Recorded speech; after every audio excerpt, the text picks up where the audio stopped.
ಕಾದಿದೆ ಆಪತ್ತು. ರಾಜ್ಯದ ಜಲಾಶಯಗಳು ಖಾಲಿ ಖಾಲಿ, ಕುಡಿಯೋ ನೀರಿಗೂ ಹಾಹಾಕಾರ. ಬೇಸಿಗೆಗೂ ಮುನ್ನವೇ ಕಾಡಲಿದೆ ಜಲಕ್ಷಾಮ. ಇದೇ ಈ ಹೊತ್ತಿನ ವಿಶೇಷ, ಕಾದಿದೆ ಆಪತ್ತು. ಕಾದಿದೆ ಆಪತ್ತು. ತಿಪ್ಪಗೊಂಡನಹಳ್ಳಿ ಜಲಾಶಯ ಒಂದು ಕಾಲದಲ್ಲಿ ಪಶ್ಚಿಮ ಬೆಂಗಳೂರು ಪ್ರಾಂತ್ಯಕ್ಕೆ ಕುಡಿಯುವ ನೀರು ಒದಗಿಸ್ತಾ ಇದ್ದ ಈ ಜಲಾಶಯ ಈಗ ಅವಸಾನದ ಅಂಚಿನಲ್ಲಿದೆ. ಸರ್ಕಾರವಂತೂ ಜಲಾಶಯದ ಅಭಿವೃದ್ಧಿ ಬಗ್ಗೆ ತಲೆ ಕೆಡಿಸಿಕೊಳ್ತಿಲ್ಲ. ಇಲ್ಲಿದೆ ನೋಡಿ ಜಲಾಶಯದ ಶೋಚನೀಯ ಸ್ಥಿತಿ.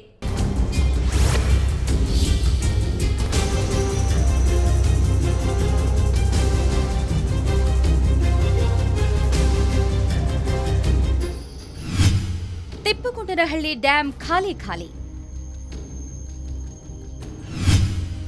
60 ಅಡಿ ಡ್ಯಾಂನಲ್ಲಿ ಒಂದು ಹನಿಯೂ ನೀರಿಲ್ಲ. ಬೆಂಗಳೂರಿನಲ್ಲಿ ನೀರಿಗೆ ಬರಲಿದೆ ಹಾಹಾಕಾರ. ಸರ್ಕಾರಕ್ಕೆ ಪುನಶ್ಚೇತನ ಬೇಕಾಗಿಲ್ಲ. ಹೌದು, ಹೊಸ ನೀರು ಬಂದಾಗ ಹಳೆ ನೀರು ಕೊಚ್ಚಿ ಹೋಗುತ್ತೆ ಅಂತಾರಲ್ಲ, ಹಂಗಾಗಿದೆ ತಿಪ್ಪಗೊಂಡನಹಳ್ಳಿ ಜಲಾಶಯದ ಸ್ಥಿತಿ. ಬೆಂಗಳೂರಿನ ಪಶ್ಚಿಮ ಭಾಗಕ್ಕೆ ಕಾವೇರಿ ನೀರು ಬಂದಿದ್ದು. 10 ವರ್ಷಗಳಿಂದ ಇಲ್ಲಿಗೆ ಕುಡಿಯುವ ನೀರು ಪೂರೈಸುತ್ತಿದ್ದ ತಿಪ್ಪಗೊಂಡನಹಳ್ಳಿ ಡ್ಯಾಂ ಸಂಪೂರ್ಣ ಕಡೆಗಣಿಸಲ್ಪಟ್ಟಿದೆ. ಸುಮಾರು 60 ಅಡಿ ಎತ್ತರ ಇರುವ ಜಲಾಶಯದಲ್ಲಿ ಒಂದೇ ಒಂದು ಹನಿ ನೀರಿಲ್ಲ. ನೀರಿನ ಬದಲು ಡ್ಯಾಂನಲ್ಲಿ ಹೂಳು ತುಂಬಿಕೊಂಡು ಗಿಡ ಗಂಟೆಗಳು ಬೆಳೆದು ನಿಂತಿವೆ.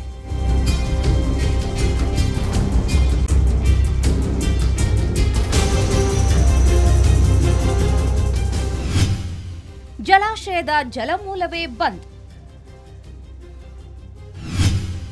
ಅಭಿವೃದ್ಧಿ ಹೆಸರಲ್ಲಿ ನದಿ ಮೂಲಕ್ಕೆ ಕೊಡಲಿ.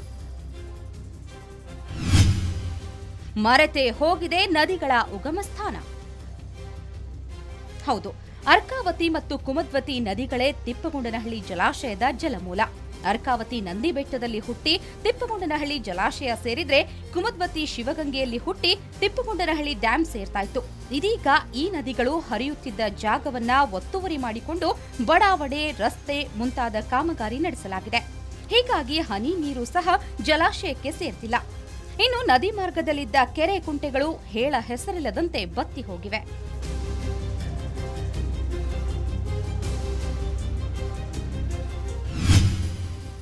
ಇನ್ನಾದ್ರೂ ಎಚ್ಚೆತ್ತುಕೊಳ್ಳುತ್ತಾ ಸರ್ಕಾರ? ಹಣವಿದ್ದರೂ ಪುನಶ್ಚೇತನವಾಗ್ತಿಲ್ಲ ಯಾಕೆ? ಹೌದು, 2004ರಲ್ಲೇ ತಿಪ್ಪಗೊಂಡನಹಳ್ಳಿ ಜಲಾಶಯದ ಅಭಿವೃದ್ಧಿಗೆ ಸರ್ಕಾರ 23 ಕೋಟಿ ಮೀಸಲಿಟ್ಟಿದೆ. ಆದರೆ ಈ ಹಣದಲ್ಲಿ 1 ರೂಪಾಯಿ ಕೂಡ ಖರ್ಚಾಗಿಲ್ಲ. ಸರ್ಕಾರದ ಹಿತಾಸಕ್ತಿ ಕೊರತೆಯಿಂದಾಗಿ ಅಭಿವೃದ್ಧಿ ಕಾಮಗಾರಿಯೇ ಶುರುವಾಗಿಲ್ಲ. ಇದೀಗ ಬೆಂಗಳೂರಲ್ಲಿ ಕುಡಿಯುವ ನೀರಿನ ಹಾಹಾಕಾರ ಶುರುವಾಗಿದೆ. ಜೀವನದಿ ಕಾವೇರಿ ಓಡಲು ಬರಿದಾಗಿದೆ. ಇಂತಹ ಸಂದರ್ಭದಲ್ಲಿ ತಿಪ್ಪಗೊಂಡನಹಳ್ಳಿ ಡ್ಯಾಂ ಸರಿಯಾಗಿದ್ದಿದ್ರೆ ಬೆಂಗಳೂರಿನ ಹಲವು ಬಡಾವಣೆಯ ದಾಹ ತಣಿಸಬಹುದಿತ್ತು. ಹೀಗಾಗಿ ರಾಜ್ಯ ಸರ್ಕಾರ ಈಗಲಾದರೂ ಎಚ್ಚೆತ್ತುಕೊಳ್ಳಬೇಕಿದೆ. ತಿಪ್ಪಗೊಂಡನಹಳ್ಳಿ ಅಭಿವೃದ್ಧಿ ಜೊತೆಗೆ ಜಲಾನಯನ ಪ್ರದೇಶಗಳ ಪುನಶ್ಚೇತನಕ್ಕೆ ಒತ್ತು ನೀಡಬೇಕಿದೆ. ತಿಪ್ಪಗೊಂಡನಹಳ್ಳಿಯಿಂದ ಕ್ಯಾಮರಾ ಪರ್ಸನ್ ಪ್ರಕಾಶ್ ಜೊತೆ ಸಿ ಮಧುಸೂದನ್, ಸುವರ್ಣ ನ್ಯೂಸ್. ಕೆಆರ್ಎಸ್ ಮೈಸೂರು ಕರ್ನಾಟಕ ಭಾಗದ ಜೀವನಾಡಿ. ಒಂದ್ ಕಡೆ ಬೆಳೆಗಳಿಗೆ ನೀರುಣಿಸ್ತಲೇ ಬೆಂಗಳೂರಿನ ಲಕ್ಷಾಂತರ ಜನರ ದಾಹ ತೀರಿಸೋ ಕೆಆರ್ಎಸ್ ಬೇಸಿಗೆಗೂ ಮುನ್ನವೇ ಬತ್ತಿ ಹೋಗಿದೆ. ಇದು ಭವಿಷ್ಯ ಭಯಾನಕವಾಗೋ ಸೂಚನೆ ನೀಡಿದೆ. ಕಾವೇರಿ ಕೊಳದಲ್ಲಿ ಹನಿ ಹನಿ ನೀರಿಗೂ ತತ್ವಾರ ಶುರುವಾಗಲಿದೆ. ಕೆಆರ್ಎಸ್ನ ಸ್ಥಿತಿ ಹೇಗಿದೆ ಅನ್ನೋದನ್ನ ಬನ್ನಿ ನೋಡೋಣ.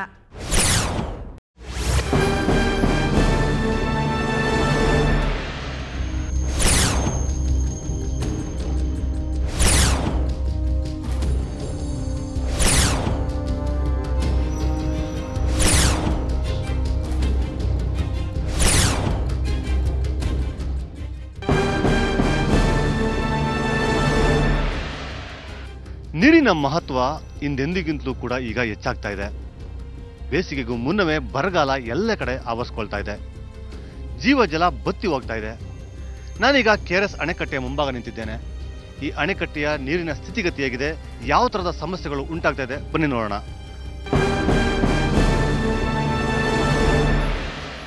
ಕಾವೇರಿ ಕಣಿವೆಯ ಜೀವನಾಡಿ ಈ ಕನ್ನಂಬಾಡಿ ಅಣೆಕಟ್ಟೆ. ಈ ಅಣೆಕಟ್ಟೆ ಈಗ ಬತ್ತಿ ಹೇಗೆ ಬರಿದಾಗಿದೆ ಅನ್ನುವಂಥದ್ದನ್ನ ನೀವು ನೋಡಬಹುದು. 124.80 ಅಡಿ ಗರಿಷ್ಠ ಮಟ್ಟದ ಈ ಜಲಾಶಯ ಈಗ 81 ಅಡಿಗೆ ಕುಸಿದಿದೆ. ಸುಮಾರು 350 ಕ್ಯೂಸಸ್ ಮಾತ್ರ ಒಳಹರಿತಾ ಇದ್ರೆ ಸುಮಾರು 200 ಕ್ಯೂಸಸ್ಸನ್ನು ಹೊರಗಡೆ ಬಿಡಲಾಗ್ತಾ ಇದೆ. ಕಳೆದ ವರ್ಷ ಇದೇ ಅವಧಿಗೆ ಈ ಜಲಾಶಯದಲ್ಲಿ 118 ಅಡಿಯಷ್ಟು ನೀರಿತ್ತು. ಅಂದರೆ ಇವು ನೀವು ನೋಡ್ತಾ ಇರುವಂಥವು 108 ಅಡಿ ಮಟ್ಟದ ಗೇಟ್ಗಳು. ಈ ಎಲ್ಲ ಗೇಟ್ಗಳು ನೀರಿನಿಂದ ಮುಚ್ಚಿ ಹೋಗಿದ್ದುವಂಥವು. ನಾನು ನಿಂತಿರುವಂಥ ಈ ಸ್ಥಳ ಇದೆ, ಇದು ಕೇರಸನ ಜಲಾಶಯವನ್ನು ನೋಡೋದಕ್ಕೆ ಅತ್ಯಂತ ಆಕರ್ಷಣೀಯವಂಥ ಸ್ಥಳ. ಅಂದರೆ ಜಲಾಶಯ ಭರ್ತಿ ಆದಾಗ ನೀರು ತುಳುಕ್ತಾ ಇರುವಂಥದ್ದನ್ನು ಇಲ್ಲಿಂದ ಕಣ್ತುಂಬಿ ನೋಡಬಹುದು. ಆದರೆ ಈ ಜಲಾಶಯ ಈಗ ಎಲ್ಲ ಬತ್ತಿ ಬರಡಾಗಿರುವಂಥದ್ದು ಬಿಕೋ ಅಂತ ಇದೆ. 42 TMC ಅಷ್ಟು ನೀರು ಸಂಗ್ರಹವಾಗುತ್ತೆ. ಆದರೆ ಈಗ ಬಳಕೆಗೆ ಇರುವಂಥದ್ದು ಕೇವಲ 3 TMC ಅಷ್ಟು ಮಾತ್ರ. 2011 ಆಗಸ್ಟ್ 17ನೇ ತಾರೀಕು ಸಂಪೂರ್ಣವಾಗಿ ಭರ್ತಿಯಾಗಿದ್ದನ್ನು ಬಿಟ್ಟರೆ ಆನಂತರ ಈ ಜಲಾಶಯ ಭರ್ತಿ ಆಗಲೇ ಇಲ್ಲ.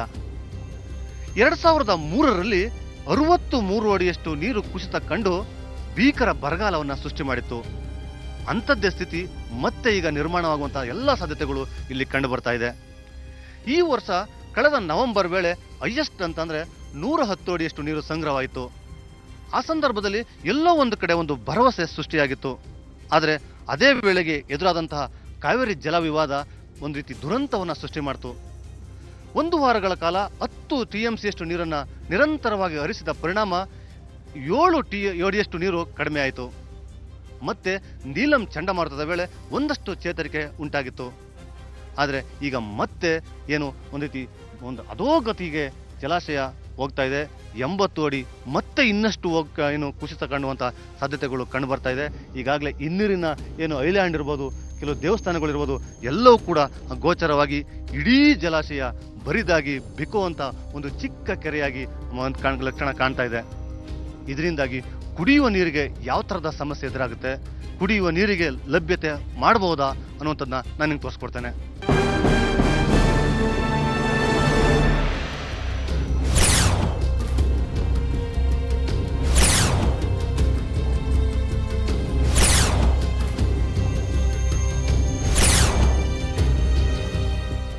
ಯಾವ್ದು ಹೆಂಗಾರಾಗ್ಲಿ ಕುಡಿಯೋಕೆ ಒಂದಷ್ಟು ನೀರು ಕೊಡ್ರಪ್ಪ ಅನ್ನುವಂಥ ಸ್ಥಿತಿ ಈಗ ನಿರ್ಮಾಣ ಆಗ್ತಾ ಇದೆ.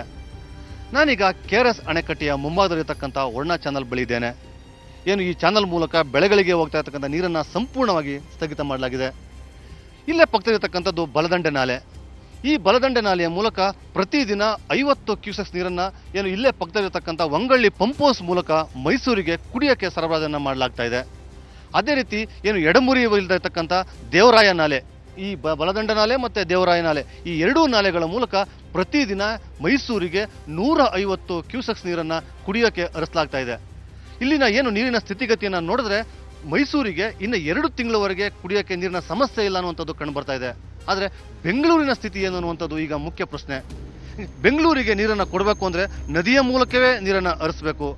ಆದರೆ ಈಗಿನ ಸ್ಥಿತಿಯಲ್ಲಿ ಬೆಂಗಳೂರಿಗೆ ಇಲ್ಲಿಂದ ನೀರು ಹೋಗ್ತಾ ಇಲ್ಲ. ಒಂದು ವೇಳೆ ಬೆಂಗಳೂರಿಗೆ ನೀರು ಕೊಡೋದಾದ್ರೆ ಜಲಾಶಯದ ಸ್ಥಿತಿ, ನೀರಿನ ಮಟ್ಟ ಇನ್ನಷ್ಟು ಕುಸಿತ ಕಂಡುಬಂದು ಈ ಭಾಗಕ್ಕೆ ನೀರಿನ ಸಮಸ್ಯೆ ಇನ್ನಷ್ಟು ಎದುರಾಗುವಂತಹ ಸಾಧ್ಯತೆಗಳು ಕಂಡು ಬರ್ತಾ ಇದೆ. ಇದು ಕುಡಿಯೋ ನೀರಿನ ಸಮಸ್ಯೆ ಆಯಿತು. ಇನ್ನು ಈ ಬೆಳೆದು ನಿಂತಿರ್ತಕ್ಕಂಥ ಬೆಳೆಗಳ ಸ್ಥಿತಿ ಏನು ಅನ್ನೋದನ್ನ ನಾನು ತೋರಿಸ್ಕೊಡ್ತೇನೆ.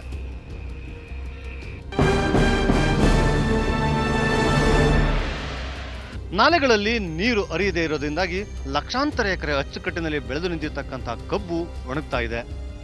ಈ ಬಾರಿ ಈ ಕಬ್ಬು ರೈತನ ಪಾಲಿಗೆ ಸಿಹಿಯಾಗುವ ಬದಲು ಕಹಿ ಆಗ್ತಾ ಇದೆ. ಇನ್ನು ಮತ್ತೆ ಭತ್ತವನ್ನು ಬೆಳೆಯುವ ಸಲುವಾಗಿ ಉತ್ತು ಬಿತ್ತಬೇಕಾದಂತಹ ಭೂಮಿ ಕೂಡ ಈಗ ಪಾಳು ಬಿದ್ದಿದೆ. ಏನು ಈಗ ಬೆಳೆದು ನಿಂತಿರ್ತಕ್ಕಂತಹ ಈ ಬೆಳೆ ಏನಿದೆಯೋ ಈ ಬೆಳೆನ ಉಳಿಸ್ಕೊಳ್ಳೋದಕ್ಕೆ ಸಾಧ್ಯವೇ ಇಲ್ಲ. ಯಾಕೆಂದರೆ ಅಣೆಕಟ್ಟೆಯಲ್ಲಿರುವಂಥದ್ದು ಕೇವಲ 3 TMC ಮಾತ್ರ. ಒಂದು ದಿನಕ್ಕೆ ಅರ್ಧ TMC ಅಂತೆ ಹರಿಸಿದ್ರೆ ಕೇವಲ 6 ದಿನ ಮಾತ್ರ ಹರಿಸೋದಕ್ಕೆ ಸಾಧ್ಯವಿನ ನೀರು ಹರಿಸೋದಕ್ಕೆ ಸಾಧ್ಯವೇ ಇಲ್ಲದಂತಹ ಪರಿಸ್ಥಿತಿ KRSನಲ್ಲಿ ನಿರ್ಮಾಣ ಆಗಿದೆ. ಇದರಿಂದಾಗಿ ಒಂದೆಡೆ ಅನ್ನದಾತ ಆತಂಕದಲ್ಲಿದ್ದರೆ ಜನಸಾಮಾನ್ಯರು ಕುಡಿಯುವ ನೀರಿಗೆ ಪರಿತಪಿಸಬೇಕಾಗಿದೆ. ಅದರಲ್ಲಿಯೂ ರಾಜಧಾನಿಯ ಜನ ಸಮಸ್ಯೆಯನ್ನು ಎದುರಿಸೋದಕ್ಕೆ ಸನ್ನದ್ಧವಾಗಲೇಬೇಕಾಗಿದೆ. KRSನಿಂದ ಕ್ಯಾಮರಾಮನ್ ನವೀನ್ ಜೊತೆ ಸೋಮಶೇಖರ್, ಸುವರ್ಣ ನ್ಯೂಸ್. ಕಾದಿದೆ ಆಪತ್ತು ವಿಶೇಷ ಕಾರ್ಯಕ್ರಮದಲ್ಲಿ ಈಗ ಒಂದು ಬ್ರೇಕ್ನ ನಂತರ ವಿಶೇಷ ಕಾರ್ಯಕ್ರಮ ಮತ್ತೆ ಮುಂದುವರಿಯುತ್ತೆ. ಕಾದಿದೆ ಆಪತ್ತು.